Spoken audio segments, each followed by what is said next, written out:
झारखंड के student protest कर रहे हैं लेकिन मीडिया साइलेंट है, सारे सेलिब्रिटी भी साइलेंट और हमारे नेताजी भी साइलेंट है। आखिर में क्यों? हो सकता है ये बच्चे ना शहरों के तरह अपर क्लास बच्चे नहीं है, चांदी का चम्मच लिए मुंह में पैदा हुए, ये ना साधारण बच्चे हैं। और ना ही ये बच्चे के पास ना कोई PR टीम है जो कि उनके कैंपेन को ना सोशल मीडिया पे काफी ज्यादा वायरल करे। यही कारण से ना बड़े बड़े फिल्म स्टार ना ये प्रोटेस्ट को ना सपोर्ट ही नहीं कर रहे हैं। इसका मतलब ये नहीं है कि जो झारखंड में प्रोटेस्ट चल रहा है वो इम्पोर्टेंट ही नहीं है। जिम्मेवारी आपकी और हमारी बनती है कि रेस्ट ऑफ इंडिया के सामने ये प्रोटेस्ट हम खुद लेकर के आए। मैं आपको पहले ही बता देता हूँ, स्टूडेंट के जो मसीहा है ना अभिजीत दीप के, मैं उनके बारे में वीडियो में थोड़ा भी बात नहीं किया हूं। उनको ना टाइफाइड हो गया, इसका स्टूडेंट प्रोटेस्ट जो कि झारखंड में चल रहा है उसमें शामिल नहीं हो पा रहे हैं। और उनके साथ ही साथ ना बहुत सारे CJP के जो मेंबर है ना सारे लोग बीमार चल रहे हैं। जब CJP के मेंबर्स के लिए जब पार्टी ऑर्गेनाइज किया जाता है ना तो सारे लोग उनके घर ठीक ही पहुंच जाते हैं। छोड़ो ये सब, चलो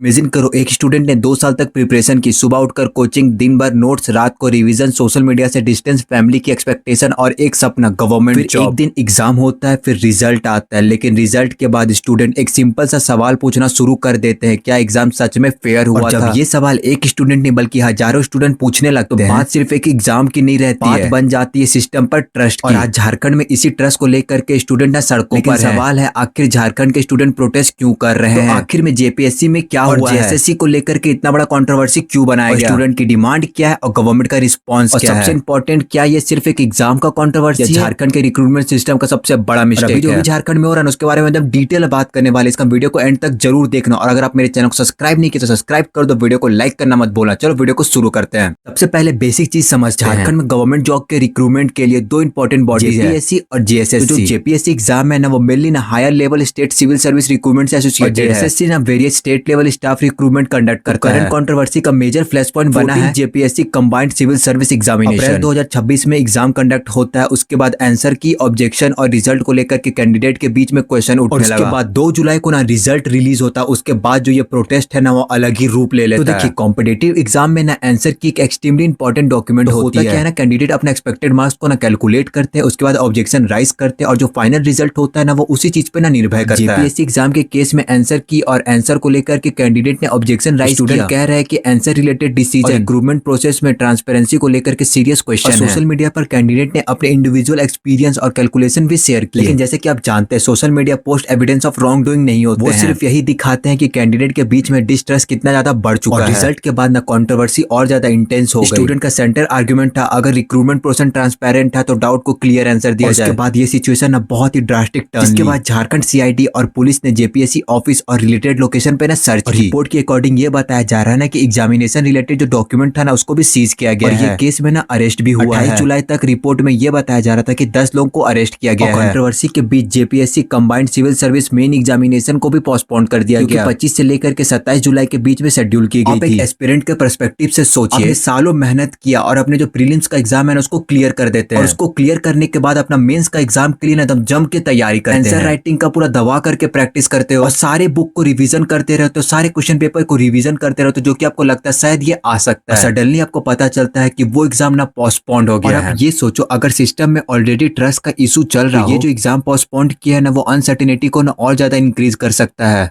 अब हम लोग जानते हैं जो स्टूडेंट वहां पे प्रोटेस्ट कर रहे हैं ना उनका डिमांड क्या है। उनका पहला डिमांड ये है कि 14 JPSC प्रीलिमिनरी एग्जाम को कैंसिल करे या फिर रिकंडक्ट करे। प्रोटेस्टर का दूसरा डिमांड ये है कि ना इस चीज पे ना CBI इन्वेस्टिगेशन होना चाहिए। उनका तीसरा डिमांड ये है कि रिक्रूटमेंट प्रोसेस में पूरा ट्रांसपेरेंसी होना चाहिए। प्रोटेस्टर का चौथा डिमांड ये है कि JPSC और JSSC का रिफॉर्म की भी डिमांड कर रहे हैं। यहाँ पे ना एक इंपॉर्टेंट क्वेश्चन ये उठता है, अगर एग्जाम में कुछ इरेगुलरिटी हुई भी हो तो इतना बड़ा प्रोटेस्ट क्यों किया जा रहा है? यहाँ पे ना बहुत लोगों को ये चीज नहीं पता है ना कि जो गवर्नमेंट रिक्रूटमेंट एग्जाम होता है वो एक नॉर्मल एग्जाम नहीं होता है। एस्पिरेंट के लिए ये करियर का गेटवे होता है। गवर्नमेंट जॉब का मतलब होता है कि फैमिली की फाइनेंशियल स्टेबिलिटी, पेरेंट्स का कॉन्फिडेंस और ईयर ऑफ प्रिपरेशन का रिजल्ट। और जब स्टूडेंट को लगा कि मेरी मेहनत का रिजल्ट मेरे कंट्रोल में नहीं, तो फ्रस्ट्रेशन सिर्फ पर्सनली नहीं रहता, वो कलेक्टिव एंगर बन सकता है। प्रोटेस्ट का इंटेंसिटी लेवल इतना बढ़ चुका है, उसका एग्जांपल है हंगर स्ट्राइक। रिपोर्ट के according student leader Devendranath Mahato ने स्ट्राइक का 15 डे कंप्लीट किया और उनका हेल्थ ना धीरे धीरे काफी ज्यादा खराब होते जा रहा है। रिपोर्ट में यह भी कहा गया है कि हंगर स्ट्राइक की कंडीशन क्रिटिकल लेवल तक वीक हो चुकी है। यहाँ पॉलिटिकल डिबेट से पहले एक ह्यूमन क्वेश्चन है, एक स्टूडेंट को अपनी सवाल सुनवाने के लिए अपनी हेल्थ तक रिस्क पर क्यों लगानी पड़ रही है? जब स्टूडेंट का मूवमेंट बड़ा हो जाता है तो पॉलिटिक्स नेचुरली उसके अराउंड आ जाती है। बीजेपी और बहुत सारे पॉलिटिशियन और स्टूडेंट ऑर्गेनाइजेशन ने बीएससी और जेएसएससी कंट्रोवर्सी को लेकर के प्रोटेस्ट किए। मतलब कि सही है यार, जब वहाँ पे कॉकरोच जनता पार्टी जंतर मंतर पे प्रोटेस्ट कर रहे थे, तब राहुल गांधी और अरविंद केजरीवाल बनते स्टूडेंट के मसीहा। जब झारखंड में उन्हीं का सरकार है, तब यहाँ पे बीजेपी बनता है स्टूडेंट का मसीहा। 8 अगस्त को एबीवीपी ने जेपीएससी स्टूडेंट के सपोर्ट में सीएम रेसिडेंट मार्च किया। टाइम रिपोर्ट ये बताता है जब ये चीज चलते रहता है ना, तो बहुत सारे पीपल इंजर्ड हो जाते हैं और 10 एबीवीपी वर्कर को डिटेन कर लिया जाता है। लेकिन यहीं पे एक इंपॉर्टेंट क्वेश्चन ये उठता है कि क्या ये जो मूवमेंट है वो स्टूडेंट का है या कोई पॉलिटिकल पार्टी का है?